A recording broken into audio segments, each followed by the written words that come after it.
Hey, so that's Hi. us. Hi, that's us live. Um, Excellent. so thank you for joining us. If you're watching live, that's great. Please do say hi in the comments. If you're watching this on replay, that's great. Just it's still an opportunity to ask your questions. Just tag us into the post and we'll get to you. Today for our online English teacher feature, I'm talking to Sangeeta Sathe. Lovely. So Sangeeta is an online English teacher, and this is an opportunity for us to discover who she teaches, how she teaches, and learn a little bit about online English in general, how to find your best ideal English language teacher online, and then just to find out a little bit about tips and tricks for finding your match, really. So we're going to have a little chat, a gentle conversation as I get to know Sangeeta a little.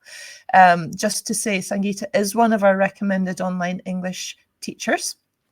I invited her to do this because I've watched her videos. I think your videos are great. They're Thank you. so they're so warm and friendly, and Oh, I good. think I'm glad. yeah, if I like, you know, I like to think I'll get around to learning languages one day. Yeah. But if I were, I'd look for warmth in a teacher, and Oh, I thank think you. No, that would be I'm on the glad you list. said that. Mm. I'll be honest, I think a lot of my perhaps teaching style is also kind of informed by my experiences as a learner. So, like, I live in Spain, I've learned Spanish, or I'm learning, you know, we're always learning. And you know, I've had some good experiences as a learner and some not so good ones. And I think that really helps me as a teacher because I think, yeah, warmth, motivation, a friendly face is really important because It's like that learning empathy language when is hard. you know what that painful experience Yeah, is, you know, like the frustrations and the yeah. pain, and obviously, like I talk about a lot about how much fun it can be learning a Yes, language, but absolutely. there's Yeah. there's always going to be that horrible moment that you use the wrong word or you can't Yeah. find the words. We I, can't. I think it's finding the fun in or the enjoyment in those moments. Like it is challenging, it is difficult, but you know, we can make it a nice experience rather than a test. Now, that says me who teaches students for exams, but you know, the biggest test. But you know, it shouldn't feel like you're constantly being, you know, observed and examined, and you know, it's Mm. enjoyable. Well, I mean, if you do feel like that with your teacher, there are there's different teaching options out there. It's Yeah, not to say yeah, that person isn't a good teacher. It's absolutely. just they're not the ideal match for you in the way that you're learning. Like you should be relaxed. You Yeah, absolutely have to be relaxed with your English teacher. yeah, It probably doesn't get said enough, but if you are, I mean, some people are seeking the mhm, people that leap on their errors and yeah, mistakes, but they're not tensed up there. They just have a different attitude to informing themselves. Whereas, like, I hate making mistakes in front of my teacher. I need the right teacher to expose that level of vulnerability. yeah, yeah, yeah, yeah. No, I completely agree. There are so many good teachers out there, and good means different things to different people. So I think, you know, if you are in a situation where you're with a teacher and you don't feel it's right, I think one, like talk to your teacher. Like I'm really open to my students sort of saying if there's something they want to do differently or that they like or don't like. I think that's really important that it's your class, you know, talk to your teacher. But you know, if you can't resolve that and it doesn't feel right, then you Mm-hmm. know, you can find someone else. Mm-hmm. Mm-hmm. um, we always start with a conversation because I just think you have to feel like that person there's a connection with and that you feel comfortable with them. So, I you mean, know, yeah, I mean that's a great tip to have this like this discovery call or this yeah, conversation. Not all teachers offer it, but don't leap in blind and spend like, all your money in a course yeah, without being in a room with your teacher and just having that exchange of I don't know, spirit or vibes, or I can only use old-fashioned hippie words for it. It's different for everyone. Maybe it is spirit or vibes for you. Maybe it's about someone who makes you work. I mean, everyone's different. Maybe some people, they do want someone who's going to be like, right, you must do this homework. You know, everyone works in a different way. Some learners want some teachers get really stressed out by their students not doing their homework. And they're like, oh, this is wasting my time. Or other teachers are like, it's their English. Absolutely. These are one of the things that we really kind of need to align in order to get a good match and the right match, because when you have the best working relationship between teacher and student, that's the fastest way to progress. Absolutely. That's leaps and bounds. No, completely. No, I think like another thing that as a learner, like if you have a clear idea about what you want to achieve and where you want to be, that's really helpful for you as the learner, but also for your teacher, because your teacher needs to know like where you're going and then can help you get there. So I think if you've got a clear idea of what you want, then that can really help as well. Yeah, absolutely. Goal setting and not just having a goal like, I want to get better at English. Which and that can be, to an extent, you can work that out with your teacher. I think so. Quite often, when I first speak to my students, and we have a kind of a free, kind of introductory call, I call it, and that's the point where I can try and help my potential students to work out what it is they want, because sometimes you don't really know. Often people come to me, it's like, I need it for work, but exactly what it is around work, it isn't always clear. And so I can help you work that out and also help you think about, well, where are your strengths? What do we need to work on? And then that's my job to do the things that will help you get better. Yeah, absolutely. And in a way, it's also what our needs analysis service does as well, to just be objective about it. I mean, like, obviously, you're going through this process to find out if you are a match, but it's useful to do a process like that with somebody independent, because if you're not a match, then there's like, what you should have is then like the options A, B, C, and D, because it's your time. It's really like completely. You're developing this or discovering this knowledge about how you learn best and what you want from your English course.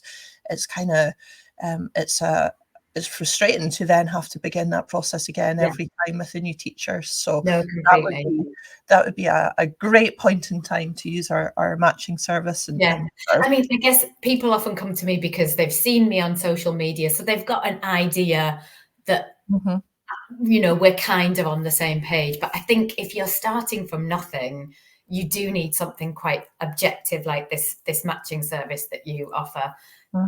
So because sometimes it's just asking the questions that make you think about what it is that you want, and sometimes you don't know what questions you can't know what questions. You just cannot, because a lot of people haven't tried to learn a language actively, like they did at school, or they've had time out, and they're not really. How can they possibly know what their adult learning skills, like desires are, their strengths and weaknesses? Because the school system, the way of judging and analysing language, like penalising mistakes, that's the opposite of real life. And of what we're trying to achieve.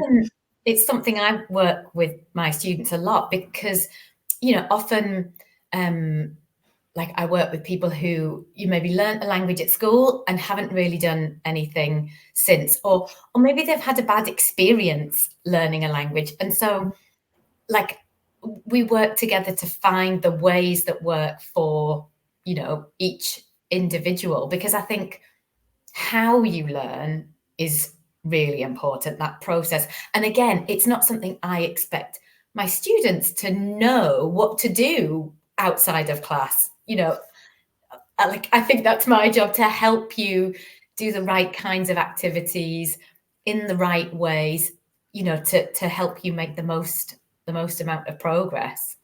Absolutely. Absolutely. I think when we were at school, it was a, you know, kind of quantity over quality, sometimes, like, you know, just doing hours and hours of copying or memorizing, and that's not necessarily useful. I mean, it suits a pubescent brain really well, because I learned vocabulary so much better at that age than I do now, sadly. But the horror of having to speak in front of people at that age, when like you don't want to be vulnerable in front of your peers in any single way. You put so much effort into not putting your head over the parapet in school, and then all of a sudden you've got to be in a language class making these weird noises that, like, some people are brilliant at, and some people are just going to laugh at. It was horrific. Yeah. No, I think learning a language as an adult is so different to school, and I think also learning in a kind of one-to-one setting is very different from being in a classroom. And I think these are also the things that you need to try out and work out what is best for you. You know, there's so many different options these days, and they all have their benefits. It's working out what fits your personality, your lifestyle, how much time you have, all of these things as well. Yeah, your budget as well. Because group courses can really save money. Blended learning as well. Like, there's different options for the term blended learning, is when part of your time is with a teacher and part of your time is using support work or online work. I mean, I like to work in that sort of way, that, you know, I don't expect students to come and spend, you know, 2 or 3 hours a week with me, but one focused hour a week with small amounts of work in between. I think you can make real progress that way. Hugely. Absolutely. So sorry. I'm getting drawn in. I kind of want to well, I was just going to say, because what I see a lot sometimes on the internet is, and people talking about the idea that, like, oh, if I just watch loads of Netflix, or if I just like have the radio on in English, I'm magically going to sort of learn English. And it doesn't work like that. And I think, you know, small amounts of time, but focused time doing something productive and active, you will make progress. I mean, we all know people living in our communities that have been, you know, in your country for 20 years and haven't managed to learn even the basic conversation skills, because they're just, the learning is very different from being in a surrounded by language, hearing the noise. And I mean, I have that experience with Spanish. You know, I live here and I use Spanish, but the things that have really made me get better have been active study and working with a teacher. And so it doesn't have to be a teacher, it doesn't have to be study, but I think it does have to be kind of active and conscious effort into be doing this, and whatever system, like whether it's noting down vocabulary, whether it's like, you know, like, I'm a big fan of trying new things, and you're obviously at an advantage being in Spain, so it's easy for you to kind of pop into shop and have a conversation with somebody if you want to stretch that muscle. But, you know, in our world, there's so many ways to do that online. It's there's great options and free options, but with that, working with an English language teacher to target certain areas of your language to develop skills, like, it's a great to do in combination. Absolutely. Yeah. I think it's like having a little guide, because there is so much on the internet that's free and that you can use, but to have a guide, like someone who can just help you to find the right things that will help you. I mean, there's a wealth of free stuff on the internet, but it's fragmented, and what you're doing when you are setting your blended learning model and you're working with this person, even after their course is finished with you, they still have all of these techniques for using the free material. Like they know where to go to find good resources. They know how to listen or how to watch. You learn how to be a learner in a good English class, which is kind of underrated, but very important. Yeah. And I don't think every teacher does that. I don't think every teacher teaches you how to be a learner. But it's something that's quite important to me, because again, if you want to pass an exam and you want to do it in 2 months' time, I am not the teacher for you. I like to work with students so we can set up kind of long-term learning habits, if you like, so that, as you say, when we finish working together, you can still carry on and keep improving and kind of know how to do that. Absolutely. I mean, I really prioritize it as well. And again, it's maybe some teachers do it, some teachers don't, but it's not necessarily the student or the learner who's got like a presentation to make at work or I don't know, a holiday to go to. That's not necessarily even a question that they would ask their English teacher, their potential English teacher, but it's I believe it's very kind of it's part of the job. It's part of our role, really, if we're doing it right, is to have people with like the next steps and like just enjoying using the language much more than when they started. And I get that from you. I get that from the way that you work. Can you tell me a little bit about the exam coaching? And so I work with students who are wanting to pass Cambridge B2 first and C1 advanced. Lots of people need these qualifications, usually for work or for a promotion. Sometimes, these days English is so important that you need to have something on your CV to be able to, show that you have a particular level. That's the main group of students I work with. And again, my students are generally busy, they're working, they have family, social lives, and need exam preparation to fit in with everything else that they're doing. As I say, you can go off and do an intensive course, but that can be difficult, and the risk with an intensive as well. It works for some people. It's I'm not works for some people, but you study really hard for this exam, and then immediately after the exam you forget everything you've learned. So I tend to work with people over a longer period, and as I say, kind of try and make the preparation fit around the rest of your life, so you can carry on doing the things you enjoy alongside your English. I mean, we have both. We have like a last minute coaching for interviews, but we also have a program called Pure, which is like a 6-week presentation practice. That's the ideal way of taking a run up to a presentation. It's not last minute. It's not a last minute panic afternoon. But you'll not be surprised to know which one we sell more of.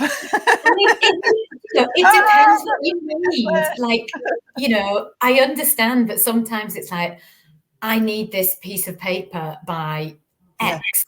And so you've got to do it in that way. But if you really need information to stay a longer period of time is better. I know. And it also takes the pressure off in the day, I feel, because if you do things intensively, then like you're hyped, you're wired, you're poised, but if you've learned English in a slower pace, it's part of you. So you actually can relax and not worry about the English. It happens more automatically, and it's just absolutely 100%. Although I'd quite like to know how you find your students, find students who aren't in a last minute panic.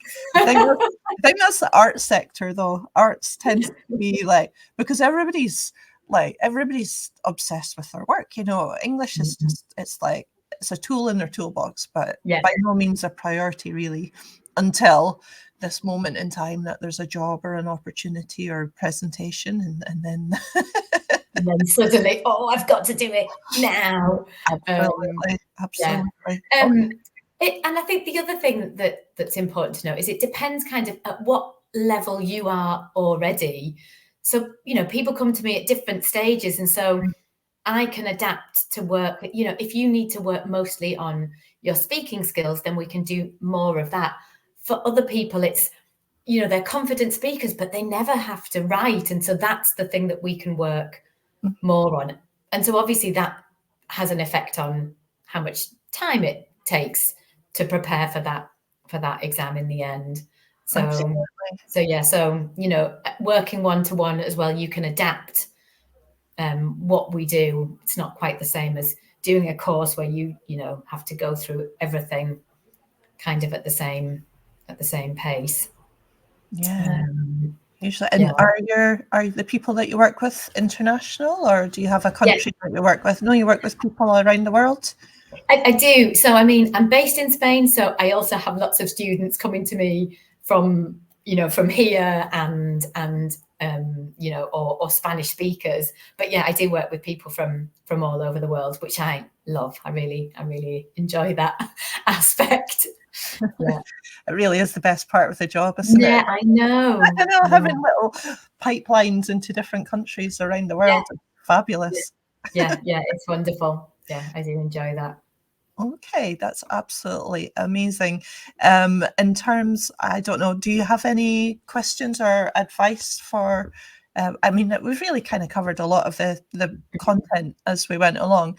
The one thing I was going to say to you, we had a 5-minute chat before we went live, and you blew my question out of the water. Oh dear. Because it turns out that Sangeeta's also got an art background. And I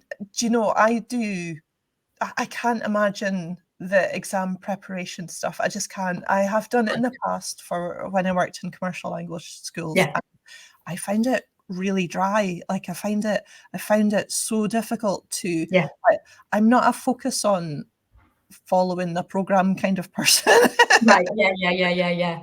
So I presume some of your students can find the exam stuff also a little bit dry. So is that something that you do? You make it fun, or you take the sting out of it? I hope so. I guess that is the secret. We do exams because we have to. So they're necessary for lots of different reasons. And I think one of the reasons they can be so challenging is they're complicated to understand. So I think one of the main things I do is to break down all the different parts of the exam into something much more manageable and understandable, and help my students to kind of see where they need to make more effort, where they're already kind of confident, what can you say? The sort of the areas where the exam sort of tries to trick you. It's so kind of looking a little bit into the behind the scenes of the exam. But I think, again, I'm not someone who does lots of work on grammar rules and all that kind of almost like the mathematics of language. I'm not interested in that. For me, it's like, how can we make this applicable and usable in real life? So it's relating also what we do in the exam to, it's still real language and it's still useful language. So kind of showing how this is actually useful and authentic, and as you say, kind of trying to I hope I make it a bit more enjoyable. But it's true. At the end of the day, and it's an exam, it is an exam. It is a test. Yeah. That's a very kind of obvious point to make, but I think it does need made that if you are studying English for a particular exam, choose an English teacher who has experience of preparing people for that exam. Because they're all different. They all demand slightly different skills. It's it may be overlooked. I don't know how obvious that is to learners, but I know from helping people with particular exams, there's some kind of nasty traps within some exams that which again puts my back up, because I want people to but it's to identify a level. I understand it's the difference between like absolute excellence and kind of not being at mastering the language. So yeah, absolutely. But also I think that there are kind of proof in a way, and no exam is perfect. I'm not going to defend any particular exam or whatever, but unfortunately we do have to do them. And so I think making that process as useful and enjoyable and pain-free, I guess, is kind of what I try and do. Perfect. And I think that would be what I would be looking for in a teacher to help me with that. Yeah. Absolutely. Great. You have shed a whole light on preparing for your English exams online with an online English teacher. And hopefully this conversation has given you an example of what good teaching looks like in this part of the industry. If you want to work with Sangeeta, what do we do? How do we contact you? Yeah, so the best place is to find me on social media. So I'm on Instagram, which is at English_with_Sangeeta. I'm also on LinkedIn with my name, Sangeeta Sathe, and you can find me on Facebook at English with Sangeeta as well. So yeah, that's probably the best place to get me. Okay, absolutely perfect. Thank you for chatting with me today, Sangeeta. Oh, it's been really nice talking to you. I'm gonna end the stream and have another 5-minute chat about art now. Thanks for watching, by the way. So I can tell that there are a couple of people watching. So thanks for being with us. Bye-bye. Bye-bye.